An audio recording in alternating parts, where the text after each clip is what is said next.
4 short ghost stories by Elia W. Peattie and read by Christopher Halton.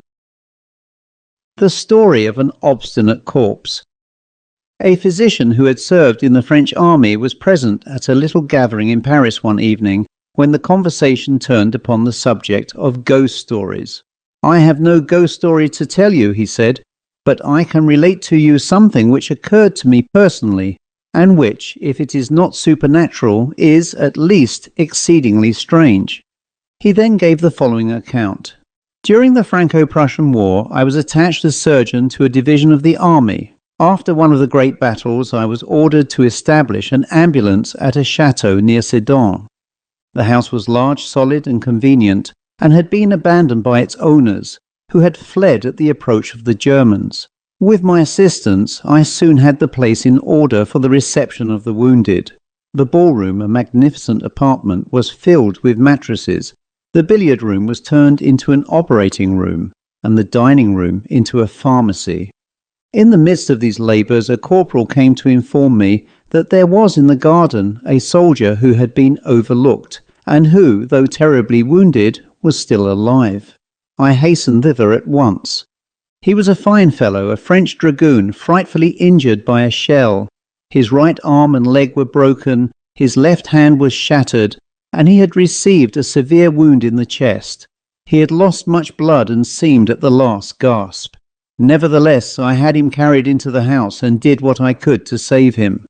The night came, bringing with it about 40 wounded men. I was obliged to leave my poor dragoon to the care of an assistant, while I devoted myself to the more pressing cases. Toward morning, however, having a moment's respite, I went to see him. He was still alive. When I spoke to him, he opened his eyes and, looking at me, murmured, "Ah, doctor, I am very glad to see you again. I have something to ask of you." I replied that I was listening. "I am about to die," he continued. "I am resigned, but I wish you to take a message for me to my father and my betrothed. They live in a village not far from here. You will find their address in my pocketbook. Swear to me that you will go." I gave him my word of honour that I would do so. He seemed satisfied, pressed my hand, and expired a few moments afterward. On the following day, having a few hours of leisure, I set out to fulfil my promise. The village was about 2 leagues distant. When I arrived, I found the house without difficulty and entered. At the sound of my footsteps, an old man and a young girl came forward. "Are you the father and the betrothed of Lieutenant Henri d'Espérance?" I asked. At the mention of that name, they uttered a cry of anguish. "He is dead, then!" exclaimed the old man. I made a sign in the affirmative and added, "He died blessing you and charged me to bear you his last farewell."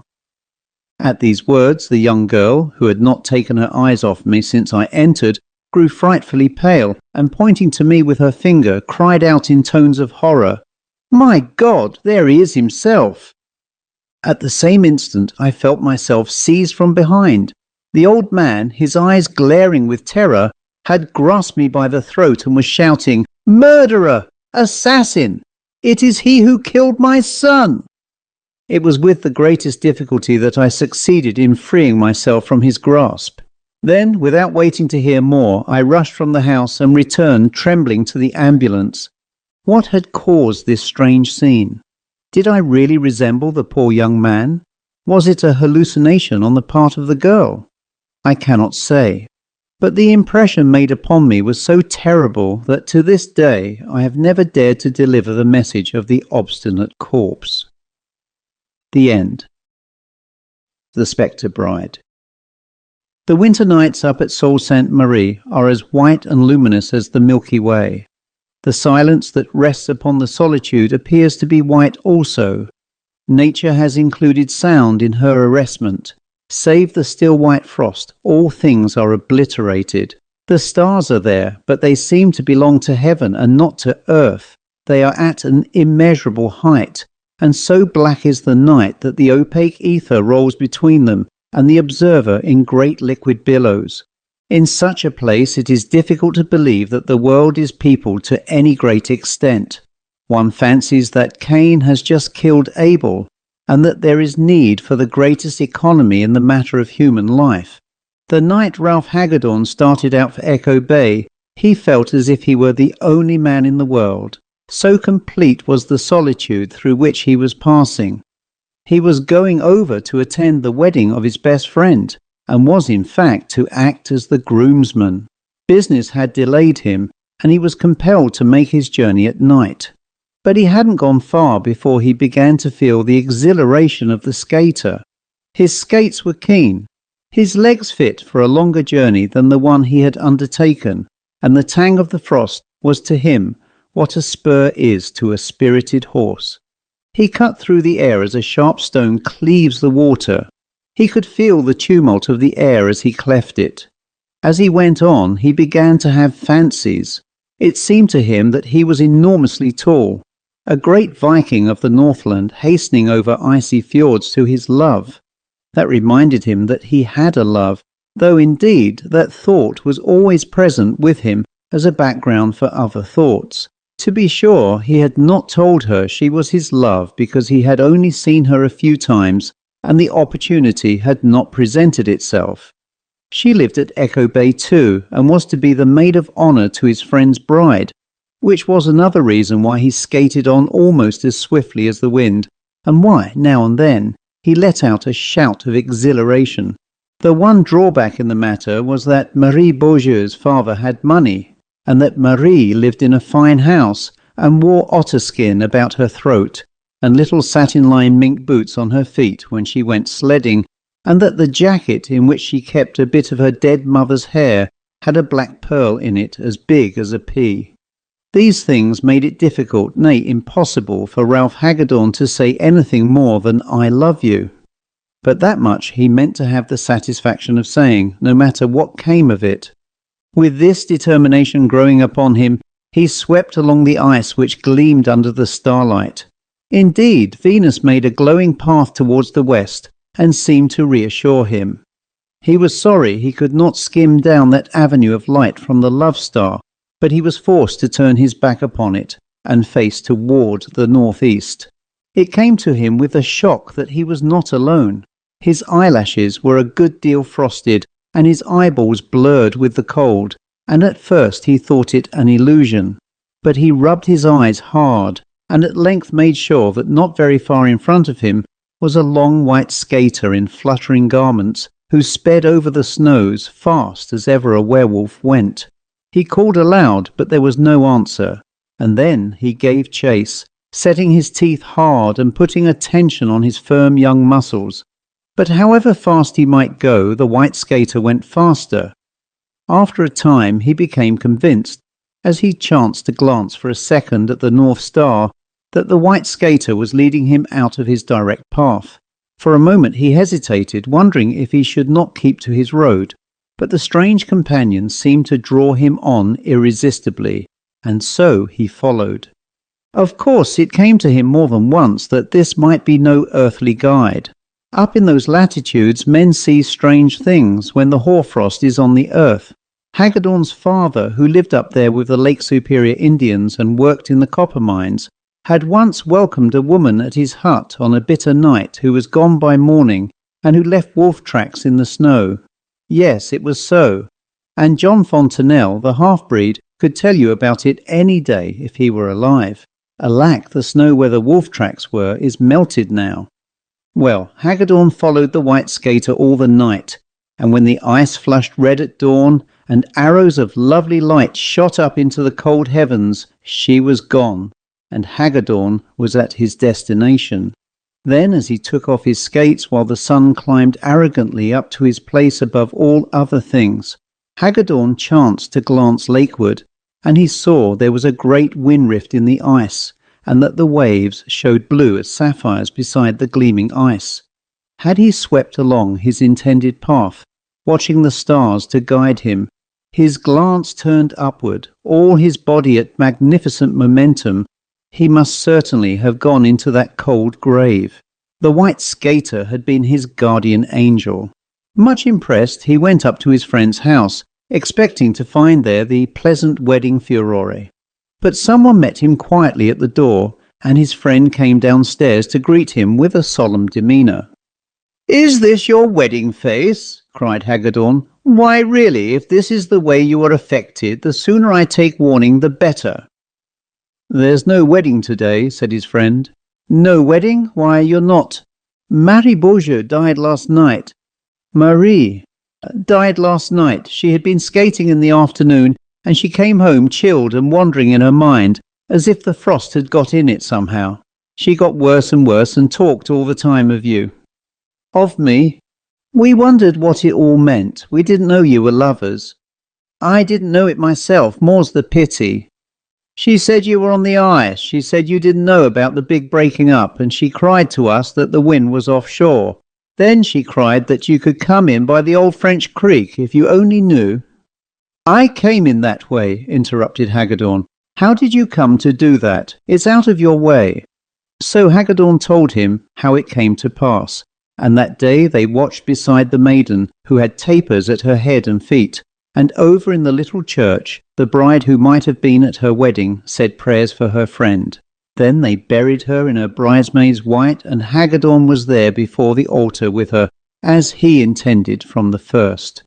At midnight the day of the burial, her friends were married in the gloom of the cold church, and they walked together through the snow to lay their bridal wreaths on her grave. 3 nights later Hagedorn started back again to his home. They wanted him to go by sunlight, but he had his way, and went when Venus made her bright path on the ice.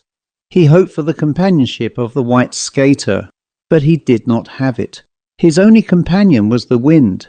The only voice he heard was the baying of a wolf on the north shore. The world was as white as if it had just been created, and the sun had not yet coloured, nor man defiled it. The end. Story of the Vanishing Patient. There had always been strange stories about the house, but it was a sensible, comfortable sort of a neighbourhood, and people took pains to say to one another that there was nothing in these tales. Of course not, absolutely nothing. How could there be? It was a matter of common remark, however, that considering the amount of money the Nethertons had spent on the place, it was curious they lived there so little. They were nearly always away, up north in the summer and down south in the winter, and over to Paris or London now and then. And when they did come home, it was only to entertain a number of guests from the city. The place was either plunged in gloom or gaiety. The old gardener, who kept house by himself in the cottage at the back of the yard, had things much his own way by far the greater part of the time. Dr. Block and his wife lived next door to the Nethertons, and he and his wife, who were so absurd as to be very happy in each other's company, had the benefit of the beautiful yard. They walked there mornings when the leaves were silvered with dew, and evenings they sat beside the lily pond and listened for the whip-poor-will. The doctor's wife moved her room over to that side of the house, which commanded a view of the yard, and thus made the honeysuckles and laurel and clematis and all the masses of tossing greenery her own. Sitting there day after day with her sewing, she speculated about the mystery which hung impalpably yet undeniably over the house. It happened one night when she and her husband had gone to their room, and were congratulating themselves on the fact that he had no very sick patients, and was likely to enjoy a good night's rest, that a ring came at the door. "If it's anyone wanting you to leave home," warned his wife, "you must tell them you are all worn out. You've been disturbed every night this week, and it's too much." The young physician went downstairs. At the door stood a man whom he had never seen before. "My wife is lying very ill next door," said the stranger, "so ill that I fear she will not live till morning. Will you please come to her at once?" "Next door?" cried the physician. "I didn't know the Nethertons were home." "Please hasten," begged the man. "I must go back to her. Follow as quickly as you can." The doctor went back upstairs to complete his toilet. "How absurd," protested his wife when she heard the story. "There is no one at the Nethertons. I sit where I can see the front door, and no one can enter without my knowing it. And I have been sewing by the window all day. If there were anyone in the house, the gardener would have the porch lantern lighted. It is some plot. Someone has designs on you. You must not go." But he went. As he left the room, his wife placed a revolver in his pocket. The great porch of the mansion was dark, but the physician made out that the door was open, and he entered. A feeble light came from the bronze lamp at the turn of the stairs, and by it he found his way, his feet sinking noiselessly in the rich carpets. At the head of the stairs the man met him. The doctor thought himself a tall man, but the stranger topped him by half a head. He motioned the physician to follow him, and the two went down the hall to the front room. The place was flushed with a rose-coloured glow from several lamps. On a silken couch in the midst of pillows lay a woman dying with consumption. She was like a lily, white, shapely, graceful, with feeble yet charming movements. She looked at the doctor appealingly, then, seeing in his eyes the involuntary verdict that her hour was at hand, she turned toward her companion with a glance of anguish. Dr. Block asked a few questions. The man answered them, the woman remaining silent. The physician administered something stimulating, and then wrote a prescription which he placed on the mantel shelf. "The drugstore is closed tonight," he said, "and I fear the druggist has gone home. You can have the prescription filled the first thing in the morning, and I will be over before breakfast." After that, there was no reason why he should not have gone home, yet, oddly enough, he preferred to stay. Nor was it professional anxiety that prompted this delay. He longed to watch those mysterious persons who, almost oblivious of his presence, were speaking their mortal farewells in their glances, which were impassioned and of unutterable sadness. He sat as if fascinated. He watched the glitter of rings on the woman's long white hands. He noted the waving of light hair about her temples. He observed the details of her gown of soft white silk, which fell about her in voluminous folds. Now and then the man gave her of the stimulant which the doctor had provided. Sometimes he bathed her face with water. Once he paced the floor for a moment till a motion of her hand quieted him. After a time, feeling that it would be more sensible and considerate of him to leave, the doctor made his way home. His wife was awake, impatient to hear of his experiences. She listened to his tale in silence, and when he had finished, she turned her face to the wall and made no comment. "You seem to be ill, my dear," he said. "You have a chill. You are shivering." "I have no chill," she replied sharply. "But well, you may leave the light burning." The next morning before breakfast, the doctor crossed the dewy sward to the Netherton house. The front door was locked, and no one answered to his repeated ringings. The old gardener chanced to be cutting the grass near at hand, and he came running up. "What you ringing that doorbell for, doctor?" said he. "The folks ain't come home yet. There ain't nobody there." "Yes, there is, Jim. I was called here last night. A man came for me to attend his wife. They must both have fallen asleep that the bell is not answered. I wouldn't be surprised to find her dead, as a matter of fact. She was a desperately sick woman. Perhaps she is dead and something has happened to him. You have the key to the door, Jim. Let me in." But the old man was shaking in every limb and refused to do as he was bid. "Don't you never go in there, doctor," whispered he with chattering teeth. "Don't you go for to tend no one. You just come tell me when you're sent for that way. No, I ain't going in, doctor, nohow. It ain't part of my duties to go in. That's been stipulated by Mr. Netherton. It's my business to look after the garden." Argument was useless.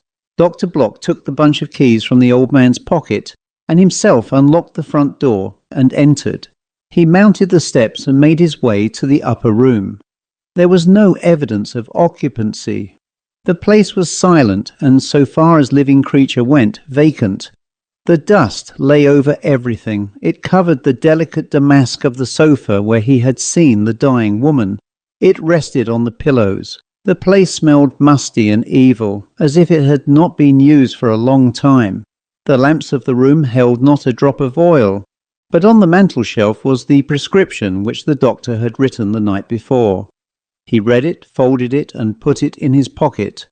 As he locked the outside door, the old gardener came running to him.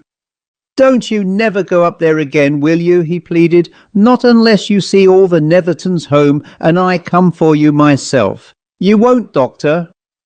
"No," said the doctor. When he told his wife, she kissed him and said, Next time when I tell you to stay at home, you must stay. The end. A Child of the Rain. It was the night that Mona Meeks, the dressmaker, told him she didn't love him. He couldn't believe it at first because he had so long been accustomed to the idea that she did, and no matter how rough the weather or how irascible the passengers, he felt a song in his heart as he punched transfers and rang his bell punch and signalled the driver when to let people off and on. Now suddenly, with no reason except a woman's, she had changed her mind. He dropped in to see her at 5 o'clock, just before time for the night shift, and to give her 2 red apples he had been saving for her. She looked at the apples as if they were invisible and she could not see them, and standing in her disorderly little dressmaking parlour, with its cuttings and scraps and litter of fabrics, she said, "It is no use, John. I shall have to work here like this all my life, work here alone. For I don't love you, John. No, I don't. I thought I did, but it is a mistake." "You mean it?" asked John, bringing up the words in a great gasp. "Yes," she said, white and trembling, and putting out her hands as if to beg for his mercy. And then, big lumbering fool, he turned around and strode down the stairs, and stood at the corner in the beating rain, waiting for his car. It came along at length, spluttering on the wet rails and spitting out blue fire, and he took his shift after a gruff good night to Johnson, the man he relieved. He was glad the rain was bitter cold and drove in his face fiercely. He rejoiced at the cruelty of the wind, and when it hustled pedestrians before it, lashing them, twisting their clothes, and threatening their equilibrium, he felt amused. He was pleased at the chill in his bones and at the hunger that tortured him. At least at first he thought it was hunger till he remembered that he had just eaten. The hours passed confusedly. He had no consciousness of time, but it must have been late, near midnight, judging by the fact that there were few persons visible anywhere in the black storm, when he noticed a little figure sitting at the far end of the car. He had not seen the child when she got on, but all was so curious and wild to him that evening he himself seemed to himself the most curious and the wildest of all things, that it was not surprising that he should not have observed the little creature. She was wrapped in a coat so much too large that it had become frayed at the bottom from dragging on the pavement. Her hair hung in unkempt stringiness about her bent shoulders, and her feet were covered with old arctics many sizes too big, from which the soles hung loose. Beside the little figure was a chest of dark wood, with curiously wrought hasps. From this depended a stout strap by which it could be carried over the shoulders. John Billings stared in, fascinated by the poor little thing, with its head sadly drooping upon its breast, its thin blue hands relaxed upon its lap, and its whole attitude so suggestive of hunger, loneliness, and fatigue, that he made up his mind he would collect no fare from it. "It will need its nickel for breakfast," he said to himself. "The company can stand this for once, or, come to think of it, I might celebrate my hard luck. Here's to the brotherhood of failures." And he took a nickel from one pocket of his greatcoat and dropped it in another, ringing his bell punch to record the transfer. The car plunged along in the darkness, and the rain beat more viciously than ever in his face. The night was full of the rushing sound of the storm. Owing to some change of temperature, the glass of the car became obscured, so that the young conductor could no longer see the little figure distinctly, and he grew anxious about the child. "I wonder if it's all right," he said to himself. "I never saw a living creature sit so still." He opened the car door, intending to speak with the child, but just then something went wrong with the lights. There was a blue and green flickering, then darkness, a sudden halting of the car, and a great sweep of wind and rain in at the door. When, after a moment, light and motion reasserted themselves, and Billings had got the door together, he turned to look at the little passenger. But the car was empty. It was a fact. There was no child there, not even moisture on the seat where she had been sitting. "Bill," said he, going to the front door and addressing the driver, "what became of that little kid in the old cloak?" "I didn't see no kid," said Bill crossly. "For Gord's sake, close the door, John, and get that draft off my back." "Draft?" said John indignantly. "Where's the draft?" "You've left the hind door open," growled Bill, and John saw him shivering as a blast struck him and ruffled the fur on his bearskin coat. But the door was not open, and yet John had to admit to himself that the car seemed filled with wind and a strange coldness. However, it didn't matter. Nothing mattered. Still, it was as well, no doubt, to look under the seats just to make sure no little crouching figure was there, and so he did. But there was nothing. In fact, John said to himself, he seemed to be getting expert in finding nothing where there ought to be something. He might have stayed in the car, for there was no likelihood of more passengers that evening, but somehow he preferred going out where the rain could drench him and the wind pummel him. How horribly tired he was.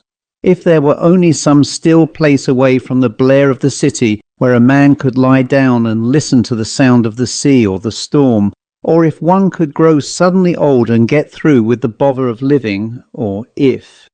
The car gave a sudden lurch as it rounded a curve, and for a moment it seemed to be a mere chance whether Conductor Billings would stay on his platform or go off under those fire-spitting wheels. He caught instinctively at his brake, saved himself, and stood still for a moment, panting. "I must have dozed," he said to himself. Just then, dimly, through the blurred window, he saw again the little figure of the child, its head on its breast as before, its blue hands lying in its lap, and the curious box beside it. John Billings felt a coldness beyond the coldness of the night run through his blood. Then, with a half-stifled cry, he threw back the door and made a desperate spring at the corner where the eerie thing sat. And he touched the green carpeting on the seat, which was quite dry and warm, as if no dripping, miserable little wretch had ever crouched there. He rushed to the front door. "Bill," he roared, "I want to know about that kid." "What kid?" "The same kid, the wet one with the old coat and the box with iron hasps, the one that's been sitting here in the car." Bill turned his surly face to confront the young conductor. "You've been drinking, you fool," said he. "First thing you know you'll be reported."